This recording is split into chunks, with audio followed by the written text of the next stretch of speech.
Assalamualaikum warahmatullahi wabarakatuh. Halo semuanya, saya Aditya Sandiadiansyah dan rekan-rekan saya yaitu Ivan Aurananta Damaivila dan Niko Aditya dari Prodi Teknik Informatika Angkatan 2022 dari Universitas Islam Sultan Agung Semarang. Jadi tujuan kami di sini untuk membuat video yaitu untuk memenuhi tugas mata kuliah kecerdasan buatan atau Artificial Intelligence yang diampu oleh Ibu Badiah. Nah, di sini kita akan menjelaskan cara-cara atau langkah-langkah dalam melakukan teknik web scraping dengan menggunakan bahasa Python. Jadi di sini kita akan mengambil metadata jurnal ilmiah dari situs Garuda yang meliputi yang pertama yaitu ada judul, yang kedua ada abstrak, yang ketiga ada penulis, keempat ada penerbit atau publisher, yang kelima ada link artikel, yang ke-6 ada nama jurnal, dan yang ke-7 ada subjek. Namun terkhusus untuk pengambilan subjeknya kami masih mengalami kendala atau belum bisa diambil. Jadi nanti untuk hasil output atau akhirnya yaitu berupa file CSV. Mungkin selanjutnya akan dijelaskan oleh rekan-rekan saya, mulai dari yang pertama itu ada persiapan lingkungan dan library. Baik, saya akan menjelaskan langkah-langkah melakukan scraping.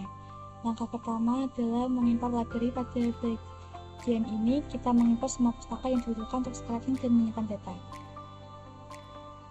Kita memerlukan import CSV, request, dan beautiful shop.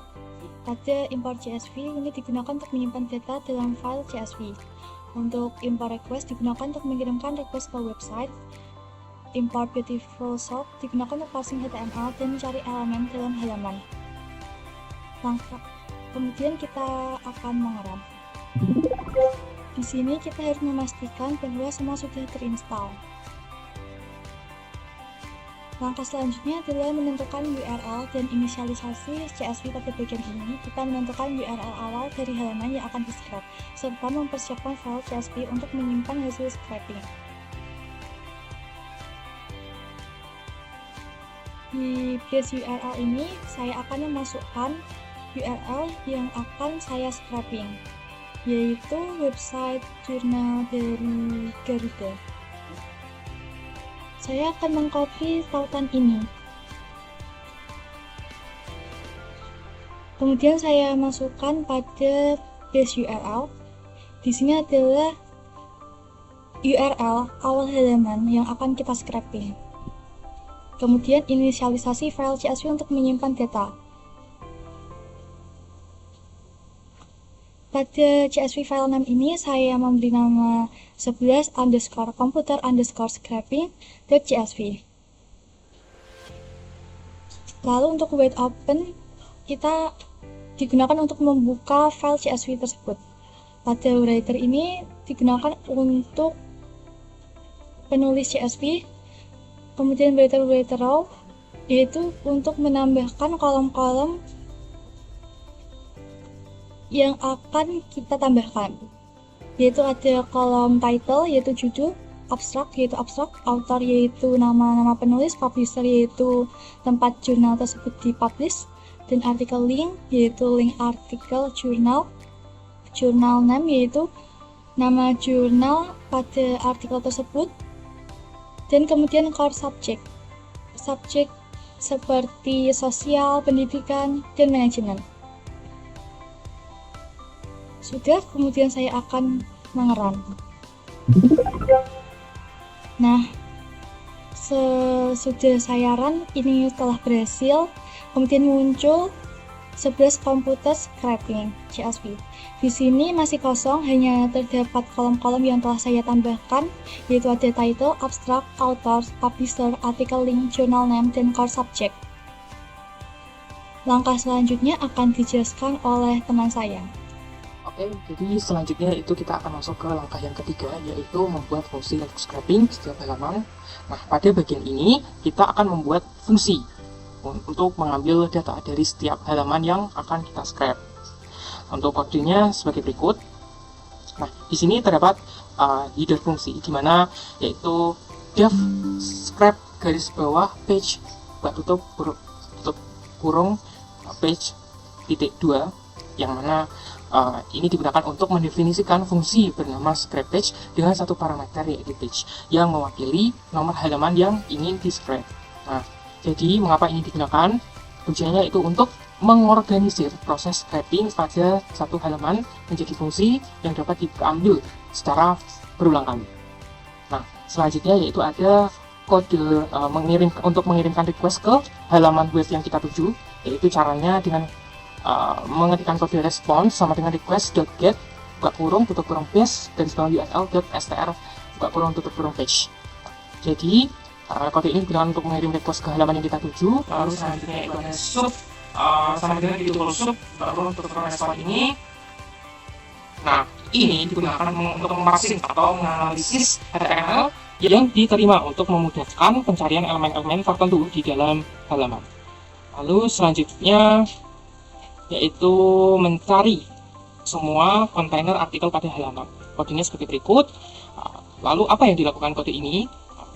Yaitu digunakan untuk mencari semua elemen div dengan kelas artikel item dalam HTML halaman. Elemen ini berfungsi sebagai kontainer untuk setiap artikel di halaman tersebut. Nah, jadi mengapa ini digunakan? Karena situs Garuda ini mengelompokkan informasi setiap artikel dalam elemen div kelas sama dengan artikel item, dimana dengan cara ini semua data artikel dapat diambil secara sistematis. Lalu selanjutnya itu kita akan membuat list untuk menyimpan data artikel, dimana data sama dengan buka kurung tutup kurung kosong ini maksudnya apa? Ini adalah inisialisasi list kosong data untuk menyimpan semua data artikel dari halaman tertentu. Nah, mengapa digunakan? Karena sebagai tempat untuk penyimpanan sementara sebelum data artikel ini ditambahkan ke list utama, yaitu find all. Lalu selanjutnya kita membuat looping untuk mengambil data setiap artikel. Jadi ikut untuk kodenya yaitu for container in content containers, di mana ini mengiterasi setiap elemen dalam kontainer atau kontainer artikel untuk mengambil informasi seperti judul, abstrak penulis, dan lain-lain. Lalu selanjutnya kita akan masuk ke tahapan cara pengambilan struktur atau data yang ada pada web artikel atau. Lalu selanjutnya kita akan mengambil berbagai data dari setiap artikelnya. Berikut untuk kodenya. Semisal kita ingin melakukan pengambilan judul artikel yang ada di halaman web ini. Nah, ini kan judulnya. Jadi untuk kodenya sebagai berikut, yaitu title sama dengan container.file tutup kurung smp.textstrip di container file ini. Nah, maksudnya apa? Jadi kode ini bertujuan untuk mencari elemen XMP di mana judul artikel biasanya disimpan. Jika tidak ditemukan, maka dia akan mengembalikan NA, artinya empty atau kosong. Jadi untuk mengetahui di mana judul itu berada, elemen judul itu berada di elemen mana, maka kita harus menginspect halaman web yang kita tuju. Caranya dengan mengklik mengklik 2 kali lalu inspect. Setelah itu, nah ini. Jadi untuk judul artikel atau title ini berada pada kelas XMP ini. Nah, ini bisa kita lihat. Jadi setelah itu kita masukkan di sini.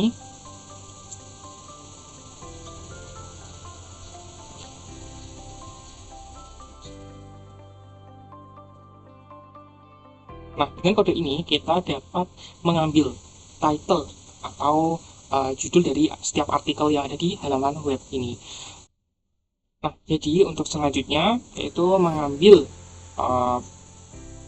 data penulis, di mana kodenya adalah sebagai berikut: author garis bawah container sama dengan container.fileAll dengan kelas author artikel. Nah, jadi caranya seperti di atas. Kita harus menginspect halaman web ini pada bagian autornya. Bisa kita lihat di sini autornya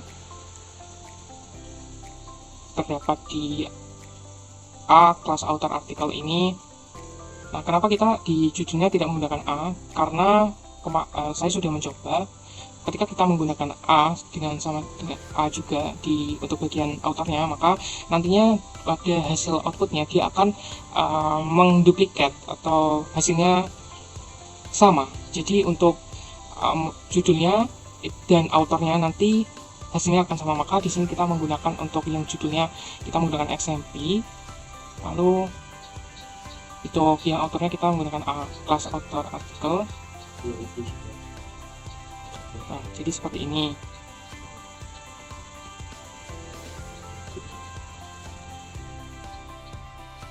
Lalu selanjutnya itu mengambil nama penerbit atau publisher, di mana kodenya seperti berikut. Publisher garis kontainer sama dengan container.find i class subtitle artikel. Nah, ini juga bisa dilihat di sini. Jadi kan untuk publishernya itu ada ini ya. Jadi kita inspect. Nah, ada ini bisa kita lihat ada di class subtitle artikel i seperti ini. Lalu kita tuliskan kodenya seperti berikut. Lalu selanjutnya untuk mengambil artikel juga sama caranya, di inspect link artikel. Nah, link artikel berada di A class title citation. Lalu kita taruh di kodenya seperti ini. Untuk cara-cara selanjutnya ini juga sama seperti itu konsepnya. Lalu selanjutnya di sini terdapat kode di mana menambahkan data artikel ke list data. Nah, sebenarnya apa yang dilakukan kode ini, data.append ini?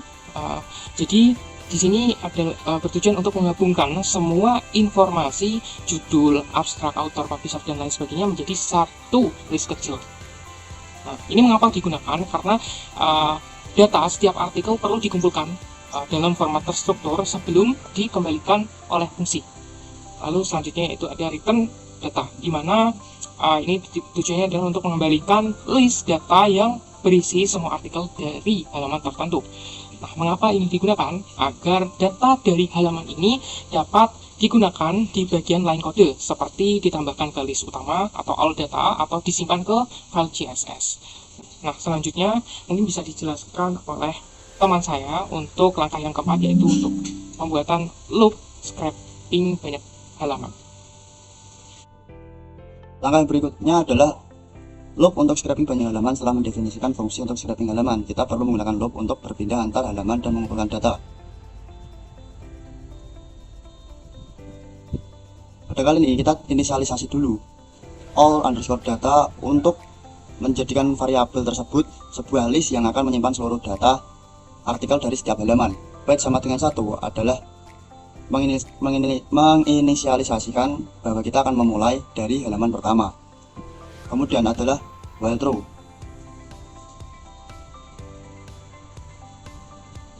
While true sendiri merupakan sebuah loop yang tidak terbatas yang akan berhenti sampai kita menemukan kondisi untuk berhenti.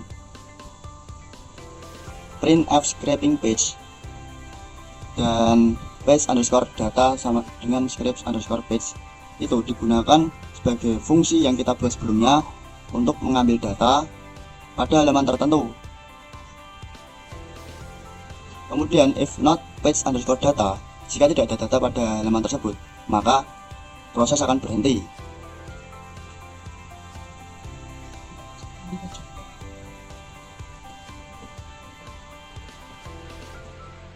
If not page underscore data, itu adalah kondisi jika sudah tidak ada halaman lagi untuk di scraping, maka proses akan berhenti dan akan menampilkan tulisan yakni no more data to scrape. Dan break adalah perintah untuk memberhentikan prosesnya.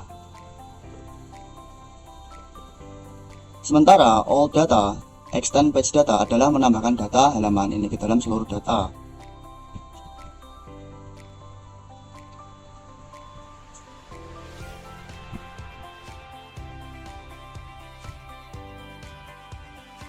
Page plus sama dengan 1 adalah variabel yang kita gunakan untuk berpindah ke halaman-halaman berikutnya sampai proses berakhir. Dan kita akan mencoba menjalankan kode berikut.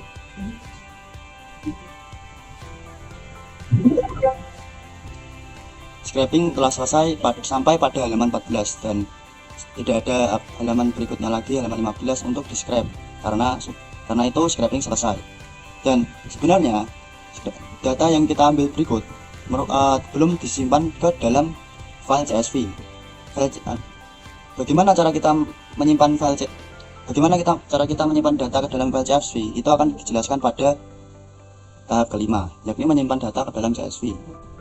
With open CSV underscore file name. CSV underscore file name merupakan nama yang kita buat, dan open adalah cara kita untuk membuka file tersebut dengan mode tulis, yakni pada W berikut atau W. Lalu new line adalah mencegah penambahan baris kosong ekstra. Lalu kemudian adalah writer sama dengan csv.writer csv underscore file. Itu digunakan untuk membuat objek writer menuliskan data ke dalam file CSV. Lalu writer.writeRow, title, abstract, author, publisher, article link, journal name, core subject adalah variabel yang kita gunakan untuk membuat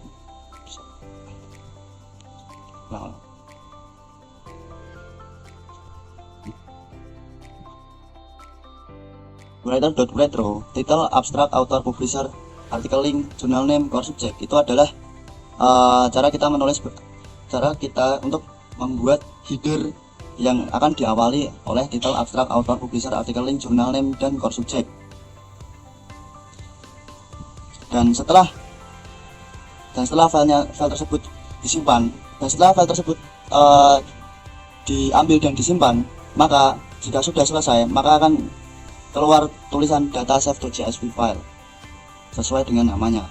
Kita coba running tahap kelima ini. Maka data tersebut telah disimpan ke dalam file 11 underscore computer scraping.csv.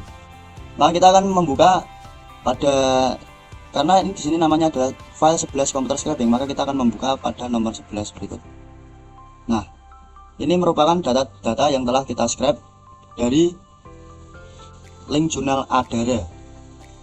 Bisa kita lihat merupakan hasil output dari scraping yang telah kita lakukan, mulai dari 3 subjek. Yang pertama yaitu ada IT, yang kedua ada agrikultur, yang ketiga ada social science. Nah, jadi kami di sini sebelumnya sudah melakukan scraping sebanyak 3000 lebih data, yang mana ini membentuk sebuah dataset. Jadi mungkin itu saja tutorial atau langkah-langkah yang dapat kami sampaikan. Mungkin apabila ada kesalahan atau kurang-kurangnya mohon untuk dimaafkan. Cukup sekian dari kami kelompok 1. Assalamualaikum warahmatullahi wabarakatuh.